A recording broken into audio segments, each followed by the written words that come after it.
And here we go. Al Jazeera is at it again. Today on the Platinum Truth with Mike Martin, we're doing another reaction video. This time it's going to be interesting. They brought on an Israeli citizen to tell you about what her thoughts are on this war and everything you need to know from her perspective. Wait until you hear this.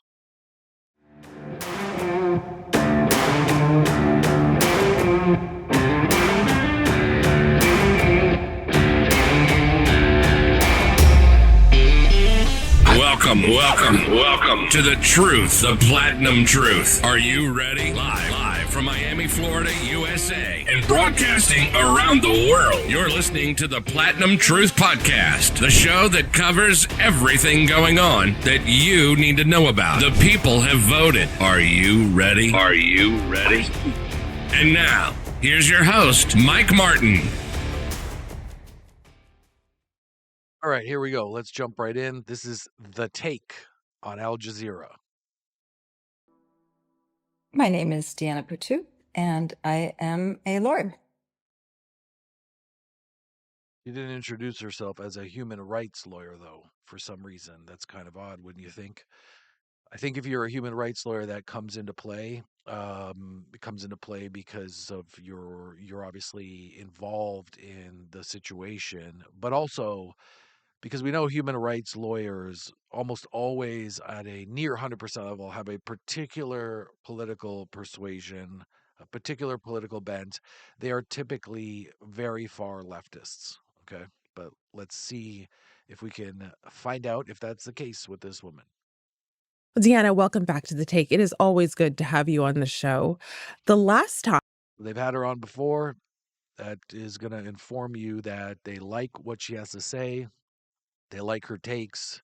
They like that it jives with Al Jazeera's mission and what they're trying to present as far as the ideological perspective and context they're looking for their audience.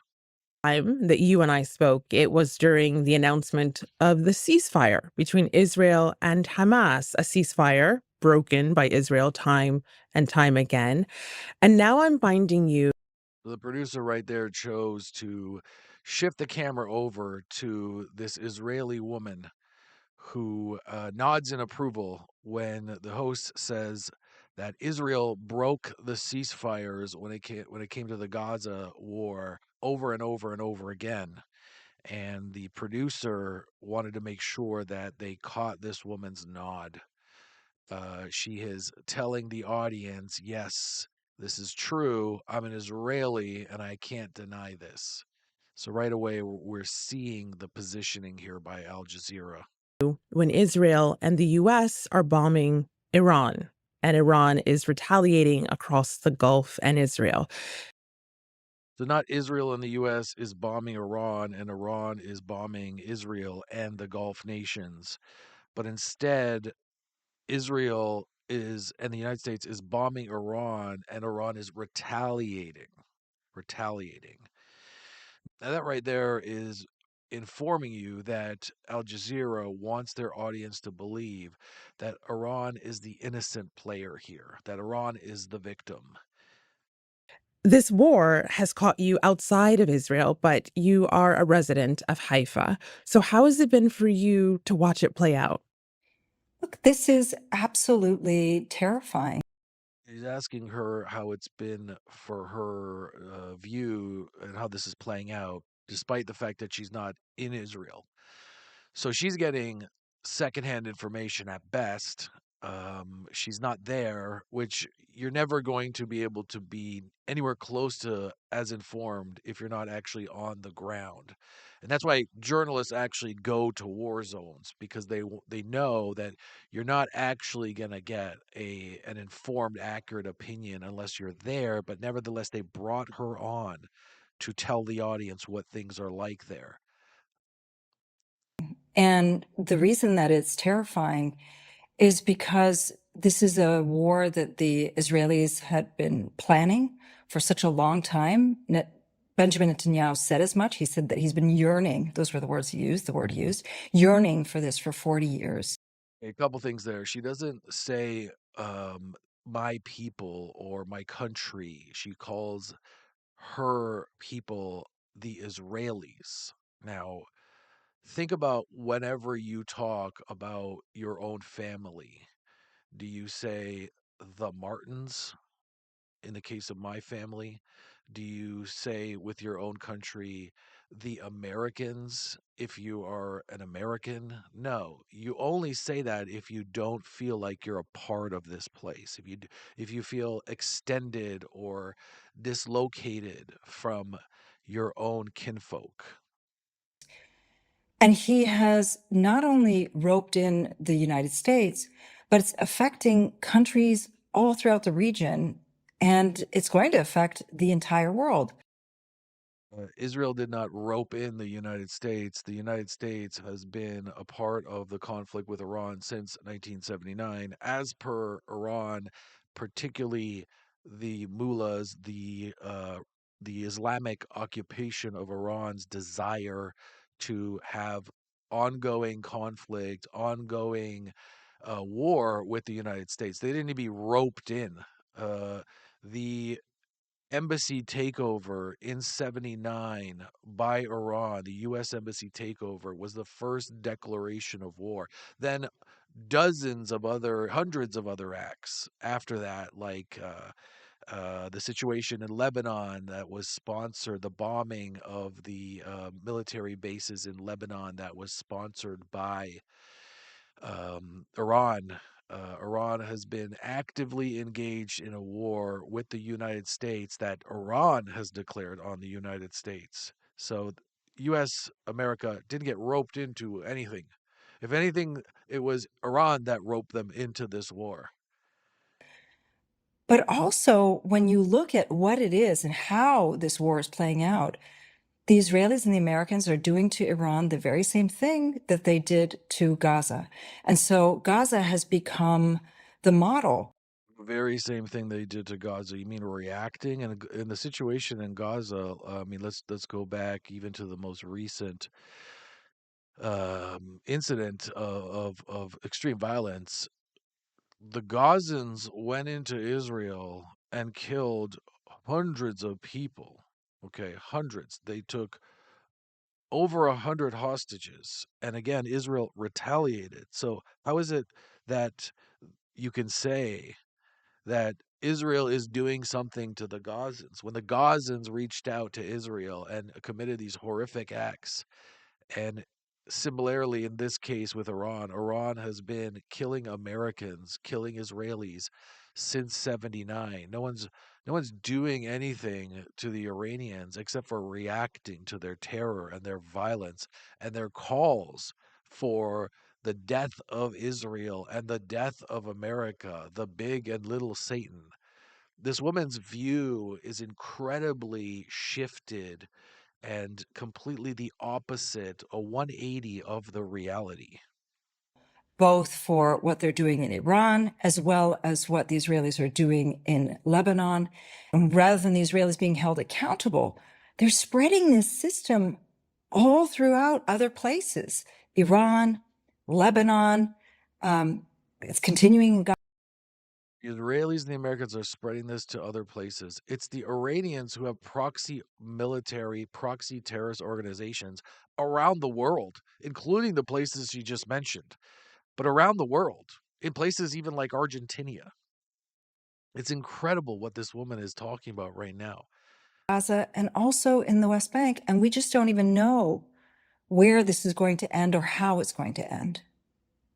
Well, first of all, if if a military and a government told you when it's going to end and how it's going to end, that would be giving up their strategy, lady. I mean, this is probably why you don't head any type of military or any type of strategic anything, because what are you talking about that they're going to publicly declare when the war is going to end? Obviously, if you're telling your enemy when the war is going to end and under what conditions, you're giving them your game plan, and all they have to do is reverse engineer that game plan and go, well, how do we defend against that game plan most? It's like playing a football game with another team and the head coach gives you their entire game strategy and says, "This is how we plan on winning, but please don't use it against us. Please don't formulate a counter strategy based on the one we're giving you." Well, thank you for talking to us about some of the stories that are very likely falling under the radar because all eyes are on this war. And it's the war being in the headlines that's exactly what I'm hoping to pick your brain on. Because one of the things we've been talking a lot about in the last week is the information war. And it's not just Israel, of course, Gulf countries and the United States are all restricting public access to military information to some degree. But I'm curious about The Iranians are experts in shutting down their media and lying in their media about what's going on, and also shutting down their internet completely to their own people. Not a mention here of that. your take on what's happening in Israel from what you can make out. You know who's not shutting down their internet? The United States. Israel. That's who's not shutting down their internet. But the Iranians are. How is this war being covered? Well, it's important to keep in mind that this is a war that is very largely supported by the Jewish Israeli public. Actually, Shocking.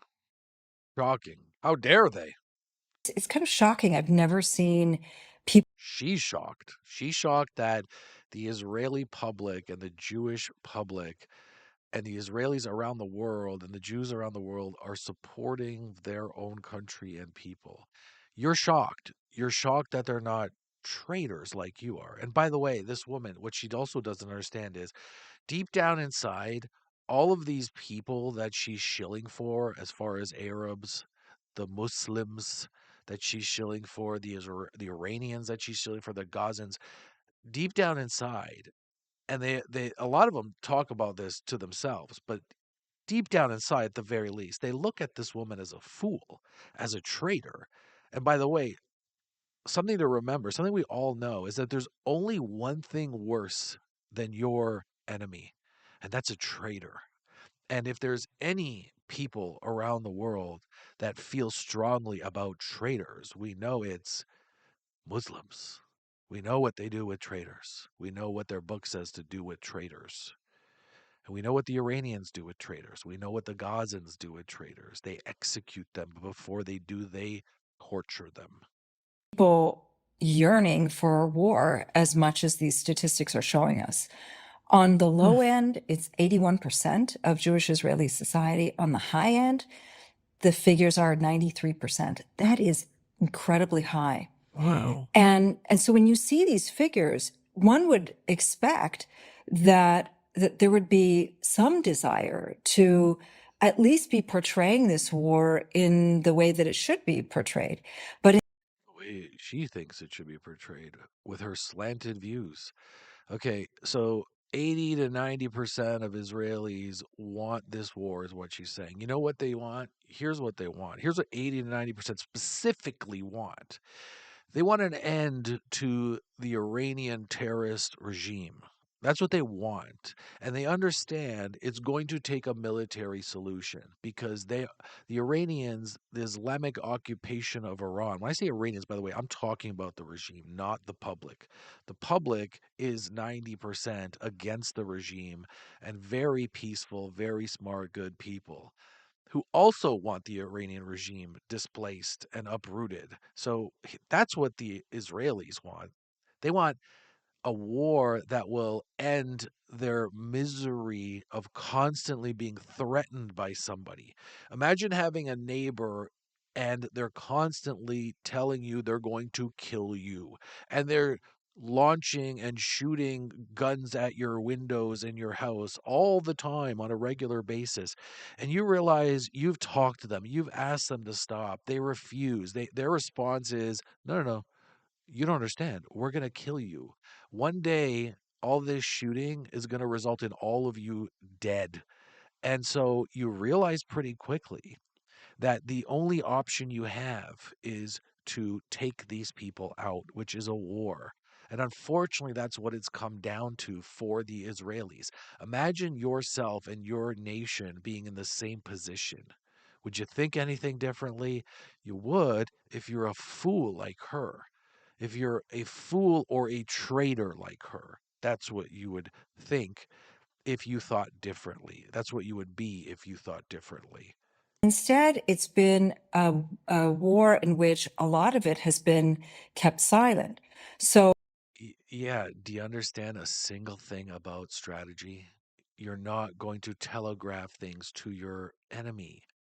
Do you notice, lady, that the Iranians are doing the same? They're not telegraphing their strategy. Why is that? Why do you think that is? there are things like we don't know exactly what places have been hit. We don't know exactly what the Israelis are doing either. So you want to hear all about the place that get hit, but if the government happens to get it wrong or there's some wrong reported, then you will do what? You will 100% blame the government for misrepresenting and lying. So why would they do that? They're not going to fall into your little trap, lady. They're just not going to do it. They're going to wait till the fog of war clears and get a better understanding of exactly what's going on and then release the facts. And so it's been an information war. Also, you're not going to go and tell the other side by being public about this. Hey, you guys hit this place. You guys caused this much damage. You guys have succeeded in this capacity with this strike. That's going to tell your adversary what to do next. Or both in the sense that we are fed a lot of propaganda about how quote unquote successful this is, but then not The irony of this woman, she's on a propaganda channel talking about being fed propaganda. at all really told about what the goals are, how long it's going to take, and any of the damage that is. You are going to be told what the goals are of your military and what the timeline is. That means they're going to be telling who else that? The enemy. What do you want them to do? Should the Israeli government, the military call you up personally on the phone and tell you, "Hey, don't tell anyone, but here's what's going on. Here's how long it's going to take. Here's our total strategy." First of all, if they did that for you, why wouldn't they do that for everybody then? Then they have to, right? Obviously, logistically, not even possible. But I have a feeling they have a good reason why not to trust your ass, particularly you. Been inflicted. And so this is quite frankly astonishing to me. I think I saw a cut there. It looks like she said something that this channel and this show didn't like. It didn't serve them well, so they cut it out. Hmm. Okay, so then I'm trying to make sense of that because with, let's say, 80% at the low end, you mentioned, public support for this war, inevitably war comes with casualties, and some of those must be happening in the places where missiles and bombs land. So, what do we know about the toll? And is that affecting public opinion, or is that sort of out of the spotlight? That too is out of the spotlight. We've seen a few of the casualties, but not the extent of it. And also in these public opinion polls, they've polled people and they've said that they can withstand war for about a month. So Mm, again, it's just shocking that because we have such wide support, that they're using this wide support to just kind of keep everything under wraps. Yeah, that's called being intelligent, being smart, being strategic. And mm, it's really kind of shocking when you live in a place where your phone is always going off because you're getting these warnings of missiles coming in. And then lately, there have been warnings saying, well, we can't really predict all of the missiles that are going to come in. So it's bad when you get all these warnings. That's the fault of your own government, is what she thinks.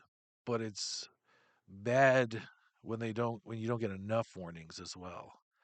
I mean, do you see how this woman, everything is the fault of her own nation, of her own people? Everything. It doesn't matter what they do. And huh.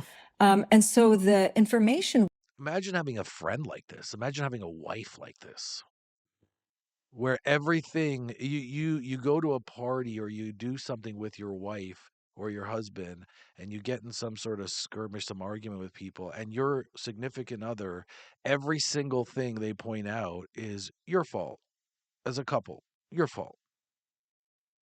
war has been one in which we're neither told what's happening in Iran. We're not told how long this is going to last. We're not told what the end goal is. And we're not told what's happening inside the country either. Is there nothing in this woman that makes her say, why is that? Why is that? Is there a good reason for that? Is there nothing in this woman that is able to say, is there possibly a good reason for that? Is there possibly a sensible reason for that? A strategic reason for that? May that be possible?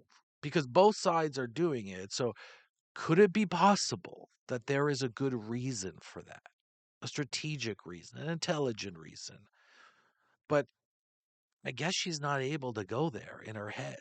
Maybe not smart enough. Hmm. What are Huh.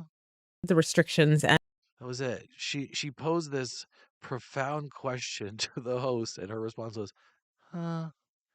the reasonings behind why the public isn't told? Well, the restrictions are that you're not allowed to film and that you're not supposed to be showing any of the sites that have been hit. And it always comes within under the framework of quote unquote security. Exactly. You're not going to give that away to your enemy because it's poor security. It makes things more difficult for your own country. It enables the enemy to say, hey, we weren't successful. This missile didn't hit, didn't cause the damage. Let's launch another one because it didn't hit. Or it did hit, and now we're going to do the same thing, take the same approach on different sites. Like, what is wrong with you, lady? And so we saw this particularly back in June of last year when Israel attacked Iran, and there were some hits back that the Israelis not only blocked a lot of the coverage, but then went after a lot of journalists as well who were trying to cover where the Iranians had hit. And this time too, we're seeing the same. This time, however, they have allowed for some footage of some damage in certain areas, but again, not as widespread. But it's important to keep in mind, this isn't the first time, and it isn't just under the guise of war.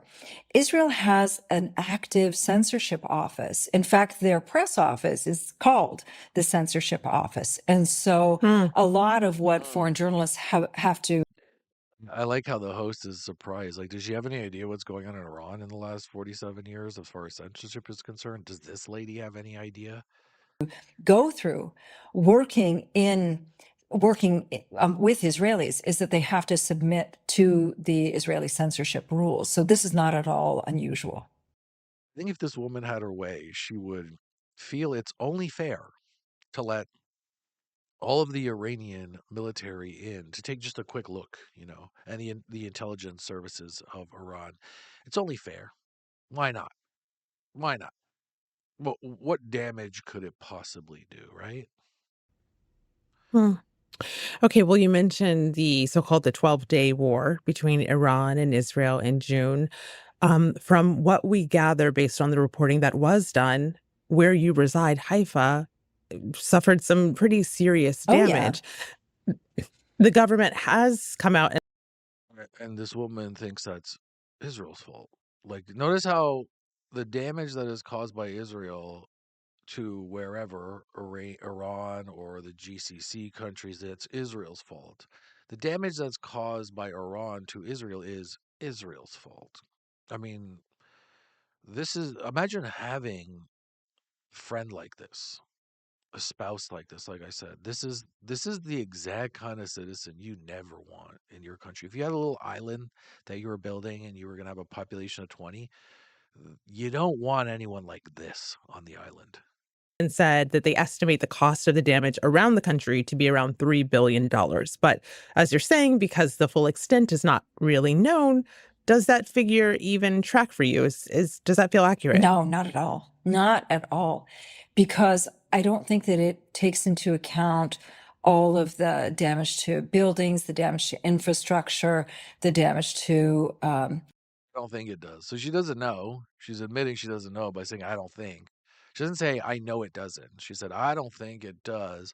So she has no idea what she's talking about, but she's accusing somebody else of not knowing or lying about it. to homes, not just buildings. I mean, she might be right, but at the end of the day, again, this is a part of military strategy. You're not going to go and tell the enemy how successful they were. Damage to cars. I think there's much, much, much more than that. In June of last. This woman and people like her should be nowhere close to making decisions for the country. Should be not put in any position even remotely close to decision making. Last year, just in Haifa alone, the places that were hit, many of them still have not been repaired, and many are still the ones that did repair where people were repairing it themselves. Some of them are still not open. So this is much more extensive than the Israelis are letting on. Okay, so I'm keeping that in mind with what Israel has said about its censorship, saying that specific information about strikes on military bases and other areas that the government deems sensitive are not allowed to be published in Israel thanks to military censorship rules. So it's that military strategy, probably. That sensitive word that seems pretty key here. How is that determined? I wish I knew. I think you don't know anything. When looking at Israel, you have to just recognize that it's one big military base. God, she hates her country. That's it. And I say this because where my own house is. Hey, do you think maybe if it were a military base, if that even was true, do you think it might be out of necessity? Do you think the Israelis really want to make their country a military base? Do you think anyone does? Or do you think if that were the case, it's because they have to, because they're surrounded by people who have historically despised them for at least a couple thousand years, but also since the birth of Israel? Do you think maybe that might be the reason, lady? There's a military base right beneath it. So if the base. Okay, walk someone who has not had the privilege of going to Haifa. What is that even like? What is that? Describe that for me. Haifa is a beautiful city. It sits atop a hill, and yet, even though it sits atop a hill, the Israelis have surrounded the city with a number of military bases. So I live in a place that's at the top of the hill inside Haifa. There's nothing in this woman that makes her understand or think about the fact that all of this is in place is because of what? Because it has to be, because they're being threatened, because they're trying to save your life, lady. That's why it's there, to try to save your life. If you want to get your way and dismantle it all, you would be dead very quickly. All of those people that despise Israel, like Hamas, like Hezbollah, like Iran, like the Houthis, they would come in there like they did on October 7th and have their way with you as well. They wouldn't look at you as some sort of hero to them, some sort of good person. They would look at you as a dirty Jew who they want to kill. That's what they would look at you as, because that's what they look at you right now. Nobody looks at a traitor as a hero. Nobody. And just on one of the slopes of the hill is a military base. To the bottom of that same hill is yet another military base. looking out from my window when I can see the sea, to the left is yet another military base. If I just peek out on the balcony and look to the right, there's yet another military base. Yeah, it's pretty fucking sad, huh? It's pretty fucking sad. Can you imagine living in a country like that where you have to divert so much resources and concern and thoughts and attention to protecting yourself? Imagine living like that. That would be horrible. And I think there is a complete lack, particularly in the last 5, 10 years, of people understanding the position Israel is in and why they do the things they do. They have tried to make peace with their neighbors, with these people who despise them, these terrorist organizations like Hamas, like Hezbollah, like the Houthis, like Iran, over and over and over again. You know what the Israelis want? They want to go to work. They want to make money. They want to be peaceful. They want to enjoy their families and their time with their families and enjoy their lives. They don't want to do any of this. They've reached out to all the people who want to kill them and said, hey, let's stop doing this. It's a waste. It's gross. We can do better. We can do great things together. And their enemies, all of these people this woman is failing to mention, they don't want it. They've over and over and over and over again refused to take part in any peace with them. The Israelis are doing this because they have to. And that's just, it is incredibly sad. There's nothing in this woman. She has no capacity, no ability in her head. I think that she's just a fool, an ignoramus, naive, completely gullible to think about why her own country is put in this position to have these military bases, to have this lifestyle. The place is entirely surrounded by military bases. And so thinking about their quote unquote sensitive rules, it the question becomes like, imagine if a field is hit. Is it that they've hit a sensitive area? How is it that it's defined? Because so much of the country is just surrounded by military bases. The Israeli equivalent of the Pentagon is located in the heart of Tel Aviv. It's actually the place where Netanyahu went on the first day of the war. He went on the rooftop of it and proclaimed and said that he had yearned for this for 40 years. That is literally located in the heart of Tel Aviv, in the heart of a commercial district as well as a residential district. So Israel's military bases are all throughout the country, and they're all throughout these What's your point? residential areas. What's your point? And so Your point is what? That unfortunately, well, your point is what exactly? I mean, here's what she's getting at the end of the day. And here's what the host is loving to hear. What she's getting at is that the Israelis are a kind of people who foam at the mouth when it comes to war. They love it. They just want to have military bases everywhere. They got nothing better to do than to put military bases everywhere.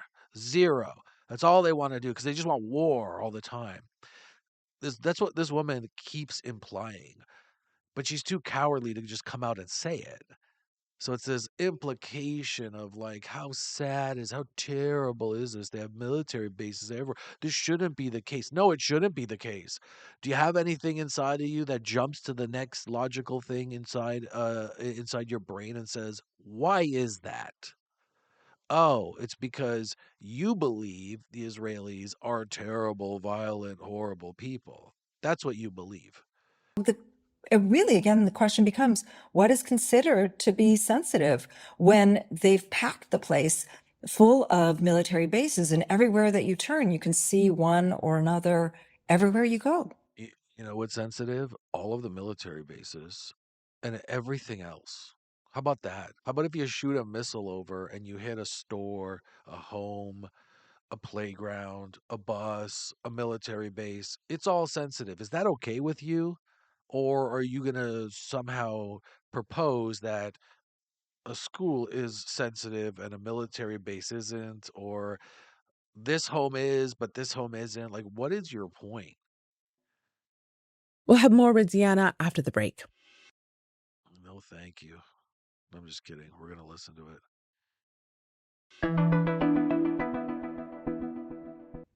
Well, there's also a label that's raised the anger of people online in its coverage. CNN, not to put them on the spot here, but they are what a lot of people are talking about. They're using this on-screen graphic that reads, CNN operates in Iran only with government permission. Government permission is part and parcel of reporting from many countries, both Iran Yes. and Israel. Yes. You've been on the ground. You see what doesn't make international news. What is it important for people to know about what we don't see?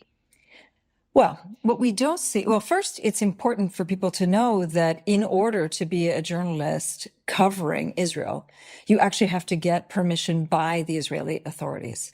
And if you don't get permission by the Israeli authorities, then you can be deported from. Shocking. They're supposed to just let anybody in and report it any which way, including people who want to pass secrets and strategy and tips to the Iranians so that more Israelis can die. This lady believes that that's surprising, that Israel would not allow that. And particularly in the height of a war. This lady's shocked by that. The country. This isn't a situation where you can just fly in and report. Listen, let's be real here. Let's tell the truth. I think there's a lot of people that are even watching me dissect this what this woman is saying. And even if those people are anti-Israeli and pro-Iranian regime, I think a vast majority of them are looking at this woman like a buffoon, like an idiot. Some people try to do it, but there have been cases where people have been deported. Not only that, in order to get permission to report, you have to go through a series of examinations. You have to submit your writings, your reporting, etc. Yeah, to make sure you're not a spy and you're not working for the Iranians, you're not working for an enemy organization or an enemy country, right? That would be logical, right? To a government office, and that government office can choose whether to give you a press pass or choose whether to not give you a press pass. Because if they couldn't, they would be allowing their enemies who want to kill them a free reign to divulge all kind of information that will get people killed. Hmm. And again, we've seen that some journalists, particularly those journalists who are affiliated with outlets that they don't like, haven't gotten their press passes. I wonder why that is. So that's just on a technical level. Then This Israeli woman believes that there's something wrong with that they checked out somebody and they said, this person appears to be working for our enemy. Look at all the stuff we found. No, thank you. Leave. Get out of here. Lady, would you let someone into your home that was working for the neighbor who wants to kill you? Would you? Would you be doing a service to your children if you did that? also seen that even if you have a press pass, that if the Israelis don't like your reporting, that they can and will revoke your press pass. And so it's all of these measures that the Israelis they should. use of control before a journalist is even able to cover. Because they have a history that they saw. They put it together through the history of this so-called journalist who is not clearly a journalist. They're an adversary. They're an advocate for an adversary at best, or they're a participant of the adversary, of the enemy, a part of their team. But then you need to coordinate your movement to go into one area or another. This is why there are no foreign journalists that are allowed in Gaza, even to this current day. I would think one of the reasons might be because if these journalists get killed, guess what's going to happen? These outlets are going to give bad coverage to the Israelis for at the very least not protecting them and it being chaos there and that Israel's falling apart. They can't even protect their citizens. They can't even protect the people. Obviously, they want to make sure that these journalists are not going to go get themselves killed, right? At the very least, you have to admit, Even if you don't like Israel or whoever, you have to admit that that makes sense, right? Are no foreign journalists, which is why we are relying on our Palestinian journalists who have been Our Palestinian journalist. Isn't this lady an Israeli? Hmm. doing the work that beyond all others through all of this and suffering genocide and yet being questioned about it. So they can't get into And so she wants you to believe the Palestinians are suffering genocide. And then because of that, you cannot because you have to subscribe to that.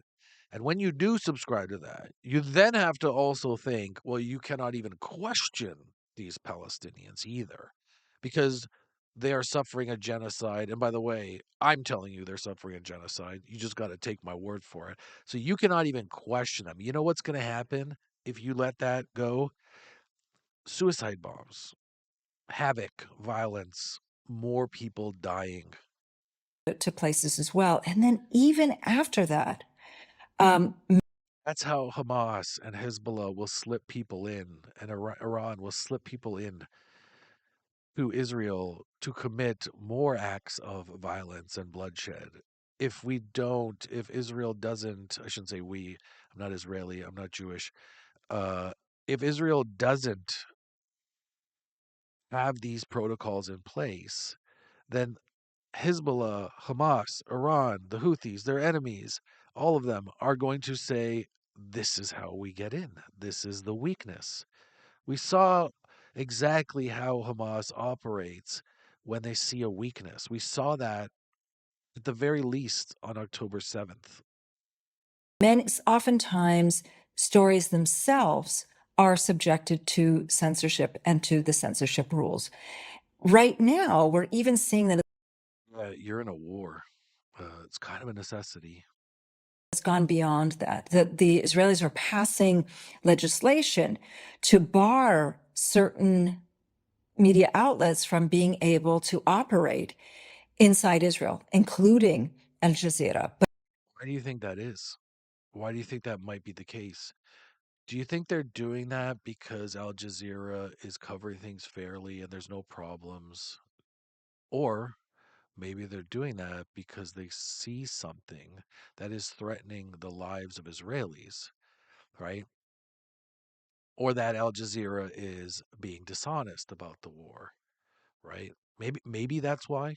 it's not just Al Jazeera. They're going to be extending this law beyond that because, in their minds, it's a question of being able to control what it is that journalists are covering and how it is that they're covering it. Yeah, you're in a war. You have to win the war because you know what happens if you don't win the war, lady? You're dead. Your nation's dead. Your people are dead. So, yeah, you kind of have to do that in a war. So this isn't at all a situation of a free press. Well, Deanna, No one said the press is completely free and should be during a war. You know what the number one goal, the paramount thing you want to achieve in a war is not a free press. That's not your number one goal and your number one concern. In a war, an existential war where if you lose, you don't exist, your number one goal is to clamp down on, ensure security and winning the war. That's your number one goal, not a free press. A free press is a luxury that comes after your security and your safety. I want to continue this media literacy If you don't have security and safety, you don't have a free press. It's not going to happen. masterclass with your legal and lived experience with one more example. So there's another incident I want to get your take on, this time from Spanish media. There's a journalist, Laura Di Chiclana. She's seen on video reporting from Haifa, and precisely from an Arab quarter in the city. She explains that in the whole neighborhood, there's only a public shelter. So people have been given the option to either pay tens of thousands of dollars to build a private one or try to go to another part of the city in a Jewish area. But she said that they weren't being allowed into those. Later in the broadcast, the anchors on the show get a call from members of the Jewish community who say, this isn't true. What do you know about how that resonates for people in places like Haifa? It's so grand for people who have never lived this to say, oh, it isn't true. Of course it's true. So let me step back and say there are about 11,350 public shelters throughout the entire country. In Arab areas, 37. So of those 11,350, roughly, public shelters throughout the whole country, only 37 of them are located in Arab areas.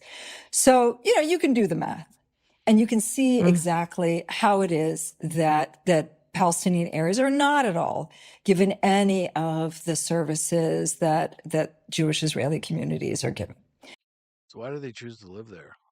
I mean, honestly, if this was happening, if this was so bad, if it was this place where, like South Africa was, where you had a tiny portion of the population dictating and treating the majority unfairly, or even the majority treating a minority unfairly, why do you, lady, and Arabs and Palestinians continue to want to live there if it's so bad? If it's so bad, why? Why? You can go anywhere. You can go to Gaza. You can go to West Bank. You can go to Jordan. Jordan is 60% Palestinian. Why don't the Palestinians in Israel go there? Right? If it's so bad, there's an obvious answer for it. And it's either that it's not so bad and you're being dishonest, or it's worse there, or a combination of both. I don't know what this woman's background is. We saw her last name at the opening. We'll probably see it at the end here. But if you are Israeli, if you are Jewish, if you are Arab, if you are Muslim watching this, if you are Palestinian, please comment in the comment section. Her last name, it might be her husband's last name. It might be hers. Who knows? But where does her last name come from? Where do you think she's from? Maybe you can pick up on something that I'm not picking up on as somebody who's not Jewish, not Israeli, not Arab, not Muslim. Um, Maybe you could tell me in the comment section and tell everybody, what do you think this woman's background is as far as ethnicity is concerned? So what does that mean? It means that either you are in a place that doesn't have a public shelter, you stay in a place that doesn't have public shelter, such as your home, or you try to go to a place where there is a public shelter. Let's say if you were in a mixed city, or you happen to be in Tel Aviv, or other places. The problem there is that oftentimes when they see that you are Palestinian, or that you're not Jewish, I think she's Palestinian. that these shelters sometimes they close them off to Palestinians. And there have been many reported cases of people where Well, you certainly want to close it off to some Palestinians. I mean, you certainly want to close it off to hostile Palestinians. You definitely want to close it off to Palestinians that want to use those shelters to launch attacks and blow things up and have obviously bad intentions. You definitely want to close it off to people like that. they have been barred from entering these public shelters. Well, then, when it comes to media literacy, do you think that that's a fact that people outside of Israel know, or that we as journalists are doing a good enough job of explaining to people? I think that the whole situation of Palestinians in Israel is something that is really not very well understood. I think that even when you look at the ways in which people are reporting on this war, You know what's understood about Palestinians in Israel? They choose to live there because it's much, much, much better than living anywhere else, including amongst their own people. That's what we know. We definitely know that. That's self evident. If it were not the case, there wouldn't be Palestinians in Israel. Just like there's not a lot of Christians or Jews in Arab lands and Muslim lands because it's not a good place to live for them. So they choose not to. There hasn't really been a lot of input from Palestinians who are Palestinians in Israel, who are some of the people who are perhaps going to be the most affected by this. There's input. The input is they're staying there. They're choosing to live there. That's the input. The input is they don't believe what you believe. They're not treated that badly as you say. They're not being treated and mistreated like you're trying to present. That's the input. We have that input. We have that input every single day that a lot of them stay there. Okay. We have that input. Input is in. We can't deny that. They choose to live there. They want to live there. They prefer to live there. They like it better. They have a better life than any other place, including living amongst their own. And how is it that they're the most affected? This is a community that is a very small number, 2 million people. That the Israeli 2 million is not small. 2 million. How many people live in Israel? How many Jews live in Israel? How many? Can you put it in the comment section? I think it's single digit millions, right? 9 million. I think what is there? Was there like 16 million Jews around the world? So what, 9 million, something like that? I know it's the Israeli lands are quote unquote the size of New Jersey, tiny. Um, it's got to be single digit millions, maybe 12 at most, 9, something like that. 2 million is a lot. Because let's say there was 9 or 10. That's 20%. That's a lot. That's not a tiny community at all. Israelis have treated as a fifth column, that you have Israeli ministers who've said that the only reason that they remain is because David Ben-Gurion didn't finish the job in 1948, meaning that he didn't Mm. finish the ethnic cleansing process in 1948. I love when people cite, certain people or cite some people that say things that are perceived to be bad, horrible. Do you think that you can't find anyone in a group of 10 million that are going to say something bad, inappropriate, something not nice, something a bit extreme? Do you think you're not going to find anyone? You think there's not a single person that's ever going to say something that's extreme or over the top, or they're just fed up and they're just going to say something because they're exhausted with constantly being shot at and blown up? So there's a few people that say this, including ones that are in the government. And by the way, if they're in the government, that means they're people who support that. That means there's a reason for that kind of thinking. You have a lot of racism against this community. Oh boy. And then at the same time, it's assumed. The racism is so bad that 2 million Palestinians choose to live there instead of going to live in Gaza, Jordan. Jordan's a decent place. Jordan's a nice place. 60% Palestinians. The Palestinians in Israel, this racist Israel, they're saying every single day by staying there, I like this better than going to live amongst my people in Jordan, amongst my 100% of my people in Gaza, in the West Bank, or anywhere else in the world. They can go to anywhere in the world. And they choose Israel, this place where there's so much racism. Even when they do their opinion polling, it's assumed that people are somehow in favor of this war when they're not. The opinion polling is showing exactly the opposite, that this particular community is entirely opposed to this war. Because they're tribal. They're generally tribal. I mean, Palestinians are known as tribal. They are known as tribal. Wherever they go, they stick to their own. They believe that their own are infallible, that they're always right. So, what's your point? Because we see and we know what the ramifications are. We see what's happening in Lebanon. We see that the Israelis are going to go into Lebanon. See, By the way, just because you don't support the war doesn't mean you don't understand why the war's happening. It doesn't mean you're not rooting for the Israelis to win. there's a lot of people who are just going to take those surveys, those polls, and say, I don't support the war, because they don't support any war, because nobody really supports a war at the end of the day. I mean, you might even believe a war is necessary and you have no other choice, but you don't like war. I mean, there's not too many people that like war. So there's going to be a lot of people who answer those surveys that are just answering in the way that, hey, I don't like war. I don't support the war. I'd prefer there not to be the war.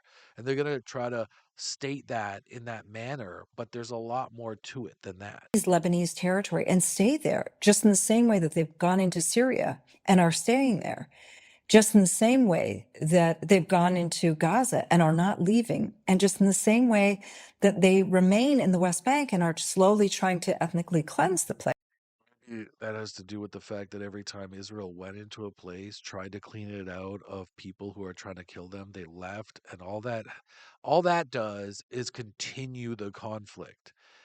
Their children are guaranteed, the Israeli children are guaranteed to have to deal with this later if Israel keeps pulling out of these places and not getting the job done.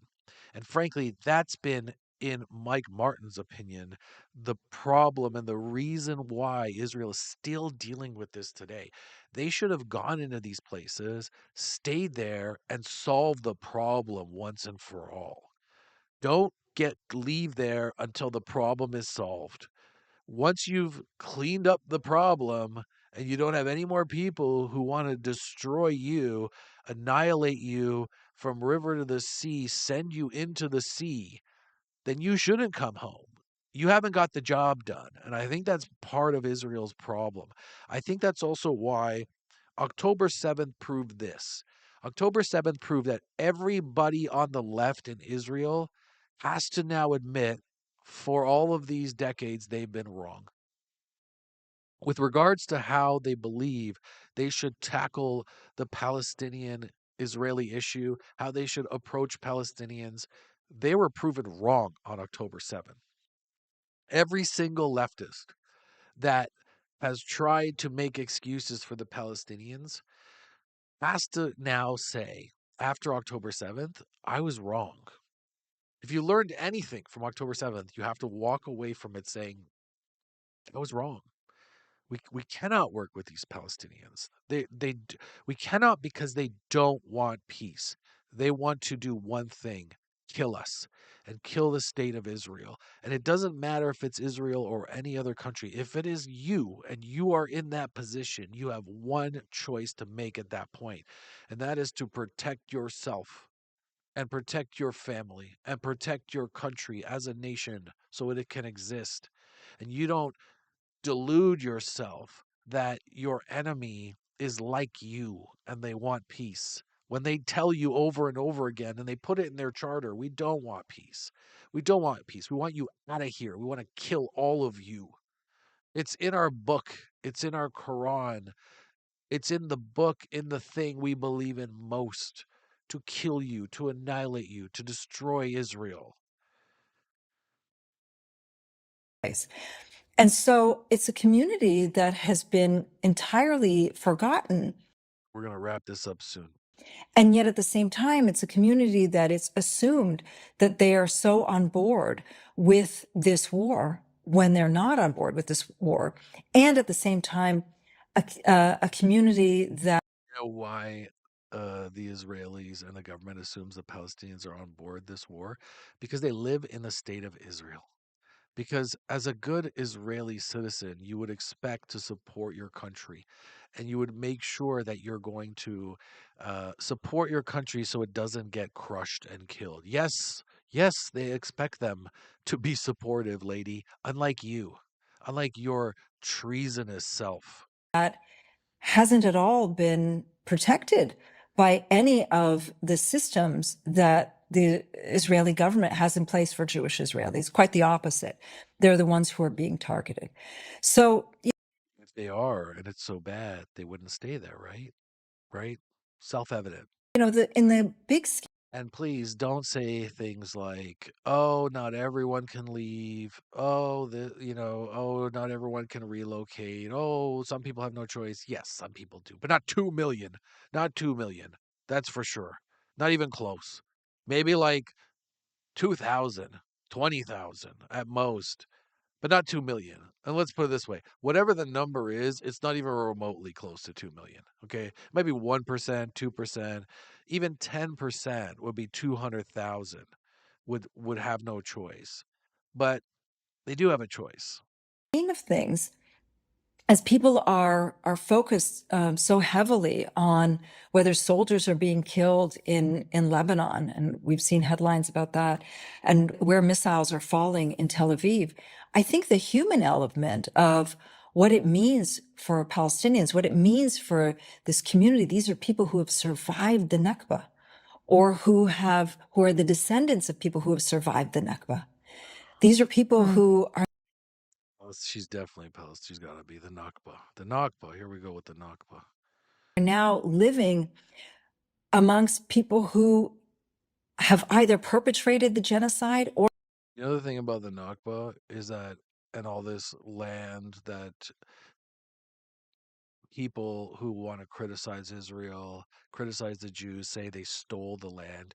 Do you know there's been study after study after study after study that says that 96% of all the land that Israel has today, 96% was obtained largely through buying of the land during the Zionist movement going back to the late 1800s and onward, was acquired by Jews going over there and buying the land from these Arabs, from these so-called Palestinians. They're Arabs. They bought this land from the Arabs. The Arabs living there sold them this land. And one day the Jews bought so much of this land that the Arabs who were left there and the Arabs who sold it said, "Good God, look at all the Jews. They're all here and they have all our land. They don't have your land. They bought it from you. You sold it. You sold it, and you may have made a mistake at worst, but you cannot say it's your land anymore. You chose to sell it." And then there's a bunch of land that was obtained through acts of aggression by Arabs, by uh, Arabs that have threatened Israel in various wars. And when you go at somebody with a war and you lose a war, guess what happens?